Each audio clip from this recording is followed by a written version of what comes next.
ہم یقینی بنا رہے ہیں صحت مند پاکستان اور بدل رہے ہیں زندگیاں۔ بہترین صحت کی سہولیات کی فراہمی سے آپ بھی بیماروں کے لیے مسیحا بن سکتے ہیں۔ اپنے صدقات اور عطیات MTJ فاؤنڈیشن تک پہنچائیں۔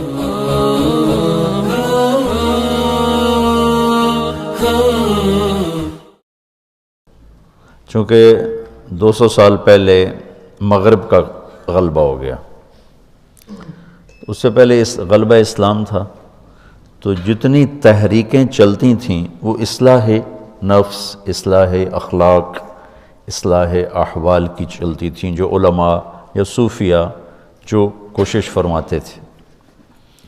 لیکن جب باطل کا غلبہ ہوا 200 سال پہلے، تو ایک رد عمل کی نفسیات پیدا ہوئی، تو باطل کا قبضہ ہو گیا ہے، ان کو نکالو۔ چونکہ تقریباً تمام اسلامی بلاک جتنے تھے سب پر انگلینڈ، فرانس، ہالینڈ، پرتگال، اسپین یہ قابض تھے۔ تو اس میں رد عمل میں چلی گئے ہماری جو تھی قائد جماعت جو تھی نا، قائدین جماعت، وہ رد عمل میں چلے گئے۔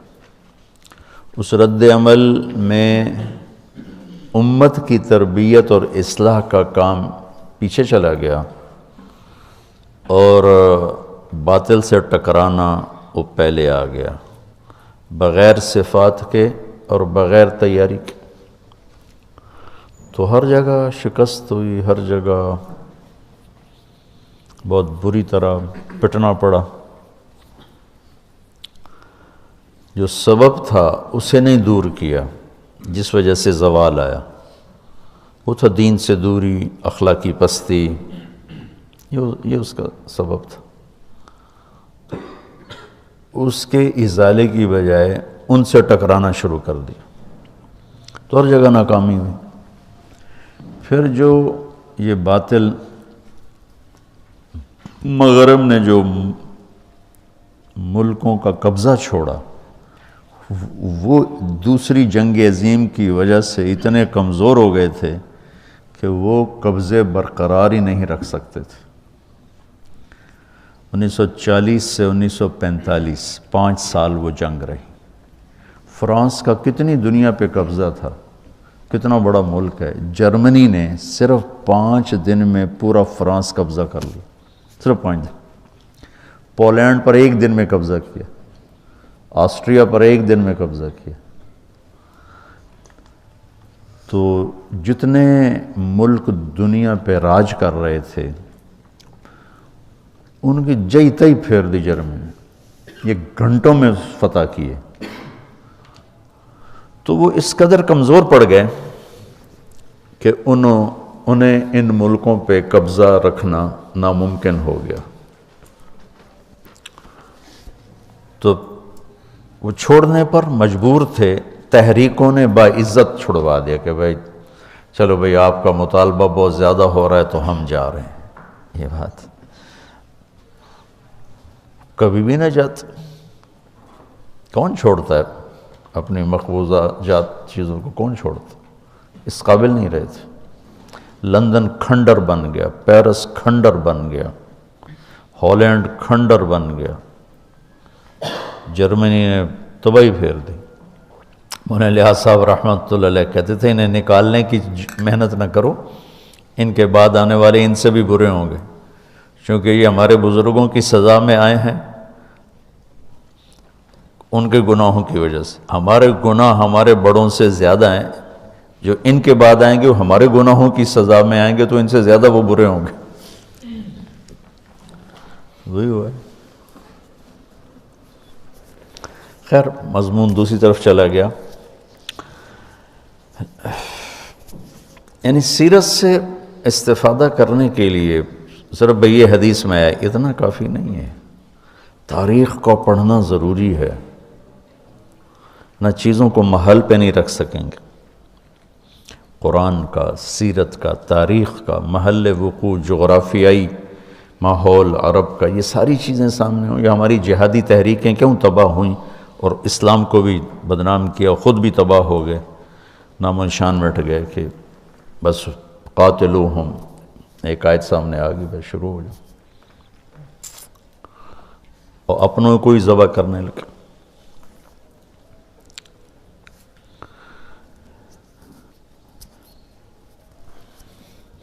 اب یہ دیکھو، کتب علیکم الصیام، الف لام ہے نا، ان الصلاۃ کانت علی المؤمنین کتابا موقوتا، الف لام، اقیموا الصلاۃ، الف لام ہے، آتوا الزکاۃ، الف لام۔ تو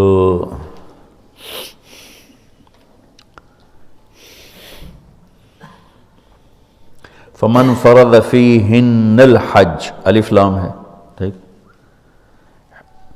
اور دوسری آیت کیا ہے؟ وَلِلَّهِ عَلَى النَّاسِ حِجُّ الْبَيْتِ، تو معرف بالاضافہ ہے۔ جتنے فرائض ہیں نا یہ معرف ہیں، معرفہ ہیں، ٹھیک، اور معرفہ متعین ہوتا ہے، نکرہ غیر متعین ہوتا ہے، ٹھیک۔ تو کتب علیکم القتال، الف لام کے ساتھ، ہر بندگی کو نماز نہیں کہتے، ہر خرچ کو زکوٰۃ نہیں کہتے، ہر بھوکا رہنے کو روزہ نہیں کہتے، دو چادریں پہننے کو حج نہیں کہتے۔ ایک مخصوص شکل ہے، ایسی شکل جو اپنی پہچان کروا دے، اس لیے تو اس کو معرفہ کہتے ہیں۔ تو قتال پر بھی الف لام ہے، ہر کلاشن کو اٹھانے والا جہاد نہیں ہے، نہ قتال ہے۔ اس کے لیے کیا شرائط ہیں؟ اس مضمون کو علامہ عز الدین نے بیان کیا، پہلی دفعہ قلم اٹھایا انہوں نے، یہ 7ویں صدی کے عالم ہیں، اور بہت خوبصورت۔ الف لام یعنی معرفہ کی صفات شرائط پوری کر کے ہوئے نا، ایسے تو نہیں جو کھڑا ہو جائے۔ جب یہ عوام کے ہاتھوں میں گیا،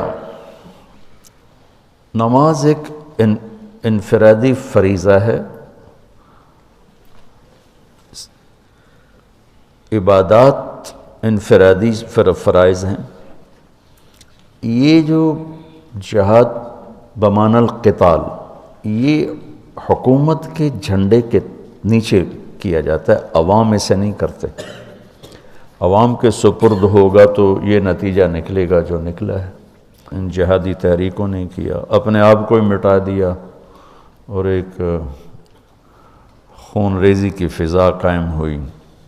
اللہ نے اس سے نکال دیا، اس کا فضل و احسان ہے۔ تو ضعف کے زمانے کے احکام اور ہوں گے، قوت کے زمانے کے احکام اور ہوں گے۔ لارڈ کلائیو نے 3000 کے ساتھ سراج الدولہ کی 50,000 کی فوج کو شکست دی۔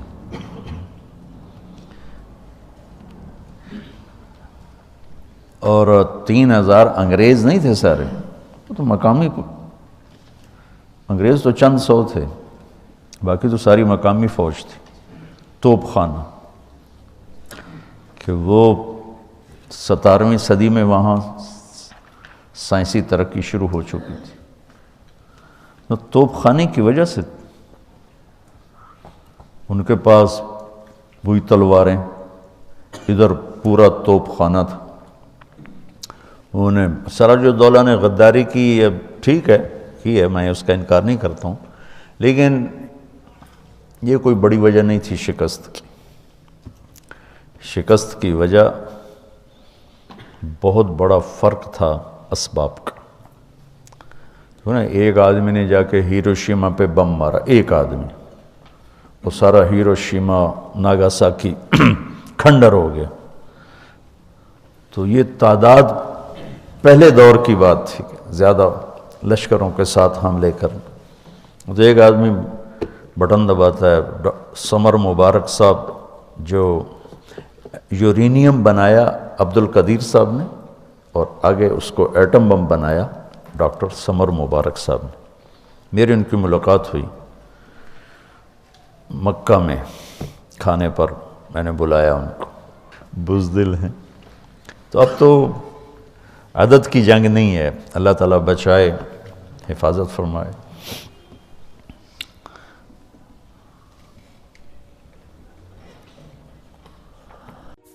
کیا آپ چاہتے ہیں اپنے اور اپنے پیاروں کے لیے نیکی کا کبھی نہ رکنے والا سلسلہ؟ تو مدد کریں بہترین صدقے سے اور دیجیے پانی کا تحفہ ان کو جو اس نعمت سے محروم ہیں۔ اپنے صدقات اور عطیات MTJ فاؤنڈیشن تک پہنچائیں۔